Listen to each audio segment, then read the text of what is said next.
கஷ்டத்தை தான் வீடியோவா எடுத்துட்டு இருக்கோம். இன்னும் ஹஸ்பண்டுங்க படுற கஷ்டத்தை நாங்க எடுக்கல. அதனால ஹவுஸ் ஒய்ஃப் படுற கஷ்டத்தை கஷ்டப்படுற மாதிரி கொஞ்சம் ஒரு வீடியோல சொல்லுங்க சார். போய் பேச சொல்றீங்க, சரி சொல்றோம்.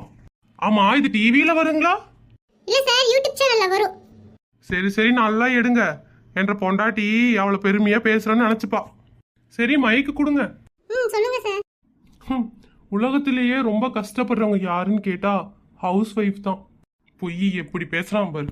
பாவம், எப்போ பார்த்தாலும் சமையல் கட்டிலேயே கஷ்டப்படுறாங்க, இருக்கிறத சாப்பிட்றாங்க, வேற எதுவுமே அவங்களுக்கு தெரியாது, உலகம் தெரியாம வாழ்ந்துட்டு இருக்காங்க. யோ, உன்னோட பொண்டாட்டி மட்டும் இந்த வீடியோ பார்த்தான்னு வச்சுக்கோயா, அவ்வளோதாயா உன தலைமையில தூக்கி வச்சு கொண்டாடு வளர்க்கும். இப்படி மாத்தி பேசுறாங்க பாரு, இதுதான் ஹஸ்பண்டுங்க தொழில். ஹவுஸ் ஒய்ஃப் படுற கஷ்டத்தை ஒரு படமா எடுக்கணும்.